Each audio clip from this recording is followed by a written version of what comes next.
সাংবাদিক বন্ধুসকলক ধন্যবাদ জনাইছোঁ। আপোনালোকে এই মানুহবিলাকৰ ওচৰত আহি থিয় হৈছে। এতিয়া কথা হ'ল, আমাৰ এই অঞ্চলত যিসমূহ মানুহে তাৰমানে ঘৰ দুৱাৰবোৰ মানে ভাঙি আছে, এই মানুহবিলাক আচলতে মানে নিউজত বাজি আছে বাংলাদেশী বা অবৈধ নানান ধৰণে এইবিলাক মানুহৰ নামবোৰ মানে নামকৰণ হৈ আছে।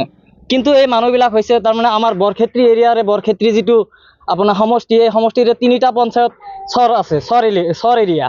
সেই চৰ এৰিয়াসমূহ যেতিয়া তাৰমানে নদীৰ গৰাহত ভাঙি যায়, তেতিয়া এই মানুহবোৰে আহি তাৰমানে কিছুমান এই মাটিবিলাক আপোনাৰ বনমাজা, কেকানকুচি, বৰ্ণিবাৰী এই নানান জাগাৰ মানুহবিলাকে ধৰক আমাৰ গৰীয়া ভাইসকলে বা অন্যান্য তাৰমানে হিন্দু ভাইসকলে খাই আছিলে, তেখেতসকলে এই আমাৰ মিয়া মুছলিমৰ ওচৰত প্ৰতি বিঘা মাটি 20,000, 30,000, 40,000 যি পাইছে আৰু বিকিছে। সেই মানুহবিলাকে কিনি লৈছে। লোৱাৰ পিছত এতিয়া কথা হৈছে কি, তাৰমানে সিহঁতেতো বিকি গুচিয়ে গৈছে। এতিয়া এই 452 বিঘা মাটিৰ মাজত মুঠ 80 বিঘা মাটি মানে আমাৰ মিয়া মুছলিম মানুহখিনি তাৰমানে দখল কৰি আছে বা ঘৰ বান্ধি আছে। কিন্তু বাকী 350 বিঘা এতিয়াও মানে এই বুনমাজা বা আগৰ যিবিলাক মানে আছিলে, মালিক আছিলে, সেই মালিকসকলেই খাই আছে। কিন্তু তেখেতসকলক ধৰক কোনো ধৰণৰ নটিচ নাই, কিবা নাই। আমাৰ কেৱল চাই সংখ্যালঘু মানুহক চাই সংখ্যালঘু জনতাক মানে টাৰ্গেট কৰি লোৱা হৈছে নেকি, মোৰ সন্দেহ হৈছে। আগন্তুক ইলেকশ্যন 2026ত ইলেকশ্যন চাই মানে এনেকুৱা কেতিয়াবা এই সংখ্যালঘু সমাজক মানে বিদেশীৰ নামত বেলেগ দেশলৈ পুশ আপ কৰি আছে, আৰু কেতিয়াবা মানে বিদেশী আপোনাৰ অবৈধ বুলি তাৰমানে ঘৰ দুৱাৰ ভাঙি চিঙি তহিলং কৰি আছে। এইবিলাক কথা এইবিলাক এনেকুৱা নহয়। এইটো এটা তাৰমানে আমি যে স্বাধীন ৰাষ্ট্ৰত আছো, মানে আমাৰ যে স্বাধীনতা বোলা বস্তু এটা কিবা এটা আছে, সেই বস্তুটো যেন আমি মানে অনুভৱ কৰিব পৰা নাই। আমি কিবা যেন হেৰাই গৈছোঁ। একচুৱেল কথা এইবিলাক নহয়। এতিয়া চাব, এই মানুহবিলাক যেতিয়া চৰাঞ্চলৰ পৰা আহিছিলে, তেতিয়া ধৰক কিবা কিবি কৰি আহিছিলে। এতিয়া যিহেতু বাৰিষা কাল, এই বাৰিষা কালত চৰাঞ্চল গোটেইবোৰ মানে ডুবি গৈ আছে পানীৰ তলত। সেই পানীৰ তলত ডুবি গৈ থকা চৰাঞ্চল এই ঘৰ দুৱাৰবিলাক কেনেকৈ লৈ যায় তাতে আৰু বান্ধিব নোৱাৰে। গতিকে চৰকাৰ তথা প্ৰশাসন যিবিলাক মানে দায়িত্বত থকা বিভাগীয় কৰ্তৃপক্ষ আছে, তেখেতসকলে আহক, আহি আমাৰ এই সমূহ ৰাইজৰ মানে ভালদৰে জাষ্টিফাই কৰি তেখেতসকলে অবৈধ না বৈধ সেইবিলাক ইয়াতে প্ৰমাণ কৰি তেখেতসকলে চাই যাওক। আমিও লগত থাকিম তেখেতসকলৰ। আমাৰ ইয়াৰে সাধাৰণ ৰাইজ সকলে তেখেতসকলক সংগ দিব। গতিকে আপোনালোকে কৰ্তৃপক্ষসকলক অনুৰোধ জনাইছোঁ, আপোনালোকে আহক, আহি আমাৰ এই অঞ্চলৰ যিখিনি মানুহ আছে, সেইখিনি মানুহৰ মানে কাগজ পাতি ভালদৰে আপোনালোক নথি পত্ৰবিলাক চাই লওক। আৰু কেৱল বৰক্ষেত্ৰীত কেৱল এইখিনি দখল কৰি লোৱা হয় না, আৰু অন্যান্য জাগাতো বেদখল হৈ আছে। কেৱল মানে চাই লৈছে সংখ্যালঘু ক'ত আছে, সংখ্যালঘু মুছলিম মানুহ ক'ত আছে, তাতেহে টাৰ্গেট কৰি লৈছে। গতিকে প্ৰশাসন আৰু মানে আমাৰ ভাৰতৰ ন্যায়িক ব্যৱস্থা আমাৰ সকলৰ ওপৰত বিশ্বাস আছে। আপোনালোকে ভালদৰে চাই মেলি, যদি একচুৱেলি আমি বাংলাদেশী বা বিদেশৰ, আমাক বিদেশত পঠাই দিয়ক। আমিতো বিদেশী নহয়। গতিকে আপোনালোকে কিয় উচ্ছেদ কৰে? উচ্ছেদ কৰিব নালাগে। আপোনালোকে আমাক ডাইৰেক্ট বুকুত গুলিয়াই থৈ যাওক, আমাৰ আপত্তি নাই। 452 বিঘা মাটি হয়। এতিয়া আমাৰ বহুত গৰীব মানুহ আছে। এই 82 বিঘা মাটিত আমাৰ গৰীব মানুহ বহি আছে, আৰু বাকী মাটিখিনি আমাৰ ৰাস্তাৰ পশ্চিম ফালে বেলেগে দখল কৰি খাই আছে। সেইখিনি মাটিক লৈকে লক্ষ্য নিদি ফালে আমাৰ মন্ত্ৰী মহোদয় আমাৰ এইখিনি মাটিক লৈকে খুব লক্ষ্য দিছে।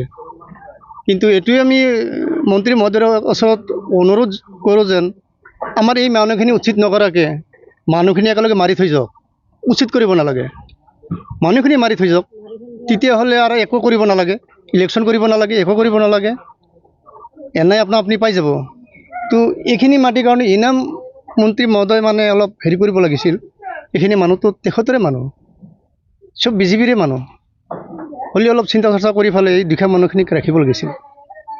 বাকী মাটিগিলা চব বন মাজৰে মানুহ খাই আছে, ক'বাৰ মানুহ খাই আছে। 300-350 বিঘা মাটি, এতিয়া আছে 82 বিঘা মাটি। এইখিনিৰ কাৰণে লক্ষ্য কৰিছে, বাকী মাটিখিনি একো মানে হেৰি কৰা নাই। এয়ে আমাৰ ৰাইজৰ অনুৰোধ, কাৰণ যাতে আমাৰ এই মানুহখিনি থাকিব পাৰে, আৰু যদি থাকিবও নোৱাৰে তেতিয়াহ'লে মানুহখিনি একেলগে তেওঁ কি কৰে কৰক, মাৰি থৈ যাওক। নাই, ঈদৰ আনন্দটো সেইটো হ'বই দিয়া নাই। মানুহৰ এনেই হেৰি লাগি গৈছে, বেয়া লাগি আছে। মানে ঈদ আৰু ক'ত হ'ব, মানুহ ঈদ খাবলৈ টাইমে নাই। এই টেনশ্যনতে মানুহ থাকিব পৰা নাই। গৰীব মানুহ কিবাকৈ চলি আছে। তোমাৰ কামলা হাজিৰা নকৰিলে ভাত খাব নোৱাৰে। সেইখিনিৰ কাৰণে মানে ইনাম যে লাগিছে মন্ত্ৰী মহোদয়, মই এইখিনিয়ে ক'ব বিচাৰিছোঁ। কিন্তু মোৰ অনুৰোধ যাতে আমাৰ এইখিনি জেগা ৰাখি পেলাই বাকীখিনি জেগা উচিত কৰক। আমাৰ এইখিনি জেগা ৰাখিবলৈ অলপ অনুৰোধ কৰিছোঁ মই মন্ত্ৰী। আমাৰ মানুহখিনি যে ভাঙি আছে নিশ্চয় খালি ভয় কৰিয়ে ভাঙি আছে। এতিয়া যাবলৈতো জেগাই নাই, এতিয়া ৰাস্তাই ৰাস্তাই থৈ আছে, মথাউৰিত থৈ আছে। এনেকৈ হ'লে মানে কষ্ট কৰি কামলা কৰি ঘৰ এটা বনাইছে, সেইটো ভাঙি পেলাই থৈ আছে। ক'ত বনাব, ক'ত কি কৰিব, বানপানী চাৰিওফালে যাব ক'ত? মই এইটোৱে অনুৰোধ বাৰে বাৰে কৰোঁ যেন আমাৰ মন্ত্ৰী মহোদয় যাতে মানুহখিনি মাৰি থৈ যায়, বাকী বেলেগ কৰিব নালাগে। আমাৰ ইয়াৰে জন্মস্থান মানুহ, মুকলমাৰ মানুহ আছে, বৰবালা চৰৰ মানুহ আছে, কালাৰ চৰৰ মানুহ আছে। এনেকুৱা মানুহ বিভিন্ন অঞ্চলৰ পৰা আহি ইয়াতে জাগা লৈছে, নদী ভাঙি গৈছে, অলপ অলপ কিনিছে, কঠা কিনিছে, আধা বিঘা কিনিছে। এইটো কিনিছে মানে আমাৰ কেকানৰ ৰাইজৰ পৰাই কিছুমান বুনমাজাৰে বেচিছে। এনেকৈ তাহাঁতে দখল কৰি কৰি আমাৰ এই পাব্লিকৰ ওচৰত বেচিছে, 1 বিঘা কৰি 30,000 40,000 টকা লৈ লৈ এনেকৈ বেচি পেলাই এতিয়া মানে আমাৰ সেই গৰীব মানুহকেইটা ঘূৰিও মৰিলে, বাকী তাতে পইচা লৈ গুচি গ'ল। নাই আহা। এতিয়া কালি 3-4টা গাড়ী আহিছিল, DSP নাই SP কিবা আহিছিলে, তাহাঁতে একো মাতা নাই কিন্তু আহিছে, এনেকৈ সোমাইছে, এনেকৈ ওলাই গুচি গৈছে, কিন্তু কাকো একো কোৱা নাই। এনেই মানে সেই ভয় ভাৱটো সোমাইছে, সেইকাৰণে ভাঙিছে। গৰীব মানুহ মানে কোনো এটা কৰিব নোৱাৰে, ইয়াতে ভাঙি দিলেতো আৰু জিন্দগীতে এই ঘৰ বনাব নোৱাৰে। এইবিলাক ঘৰ যে ভাঙি আছে চবতো চৰকাৰে দিয়া ঘৰ, চৰকাৰে দিছে। এই গৰীব বুলি চৰকাৰে দি কিনে সেই ঘৰটো যদি আৰু ভাঙিব লাগে, চৰকাৰে কি এই গৰীব মানুহক ভাল কৰিলে, কি কৰিলে, সেইখিনি মই ক'ব বিচাৰিম। এতিয়া গোটেইখিনি মানুহকে আমি জনাইছোঁ, কৈছোঁ। এতিয়া গোটেইখিনি মানুহকে আমি অনুৰোধ জনাইছোঁ যাতে আপোনালোকে ইলেকশ্যন কৰি কিবা কৰে কৰক। 350 বিঘা আছে, সেইখিনি কৰক। লাগে আমাৰ এই 82 বিঘা মাটি আমাৰ এই গৰীব মানুহখনক দি যাওক, এইখিনি আমি অনুৰোধ জনাইছোঁ। আৰু যদি এইখিনি নিদিয়ে আপোনালোকে, তেতিয়াহ'লে এই 82 ঘৰ মানুহক আপোনালোকে মাৰি পেলাই থৈ যাওক। খবৰ লৈছিল, কিন্তু তেখেতে কৈছে যে 2-3 দিন অলপ ধৈৰ্য ধৰক, আমি অলপ মাথা মাৰি আছোঁ, কিবা কৰি আছোঁ, চাওঁ কি কৰিব পাৰোঁ।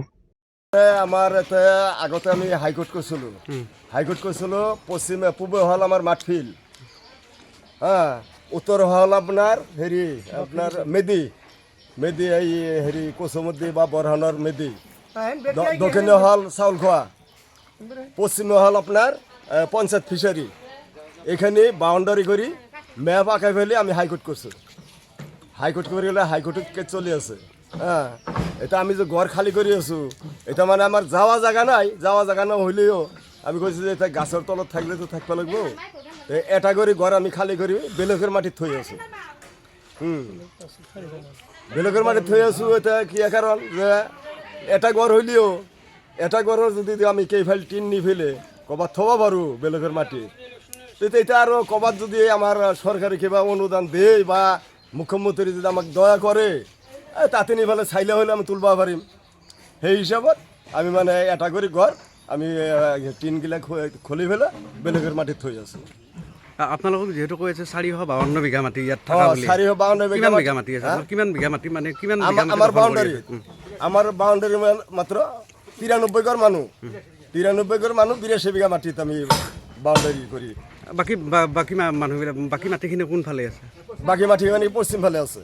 কি কৰি পশ্চিম ফালে আপনার রাস্তা আছে, রাস্তার পশ্চিমে এটি আমার এই আপনার কি এই হাওয়াই রাস্তাটা আছে, সিঙ্গেল হাওয়াই, তার পশ্চিমে বাকি মাটিখানি গোটাইখানি মাটি তাতে। তাতো মানুহে মানে অবৈধভাৱে বহি আছে নেকি? তাতে অবৈধ মানে আপনার বন মাজেরা মানুহে, হ্যাঁ, কবর বন্যে বাড়ির মানুহে, কাবার মাদ্রাসার নামত, স্কুলের নামত, মসজিদের নামত, এগুলা ক্লাবের নামত, এই হিসাবত মাটিখিনি ফিল করে ফেলে তাহাতে খাই আছে। একাংশ মানুহ পশ্চিম ফালে আছে। কিন্তু আপোনালোক মানে যিহেতু বেলেগ মানুহে অভিযোগ দিছে, সেইখিনি সঁচা নহয় আপোনালোক? সেইখিনি সঁচা নহয়, মাটি গোটাই মাটি পশ্চিম ফালে আছে। ইয়াত মাত্ৰ 82 বিঘা মাটি আছে। ইয়াতে আমি বাউন্ডাৰি কৰি আছো 82 বিঘাত ভিতৰত। আপোনালোক মানে ক'ৰ পৰা আহিছে?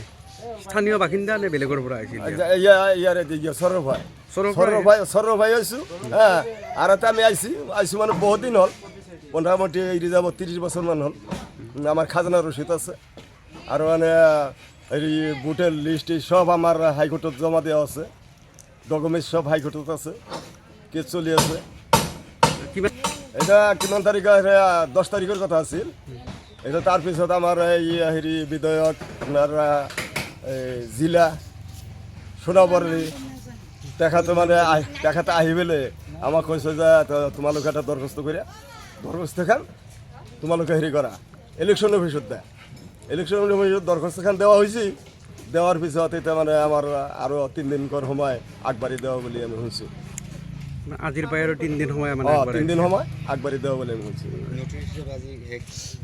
নোটিশ যেনকে দিছি এই হিসাবত আমার আজি মানে 1 তারিখ আহা আপোনালোকে নিজাববীয়াকৈ মানে ঘৰবিলাক নিজাভাবে আমি কইলো নহয় যে ওই মুখ্যমন্ত্রী যদি আমাকে দয়া করে কবাত অলপ সলপ দে তেতিয়া মানে আমি মানে silent Stay informed, stay ahead. News Any 365.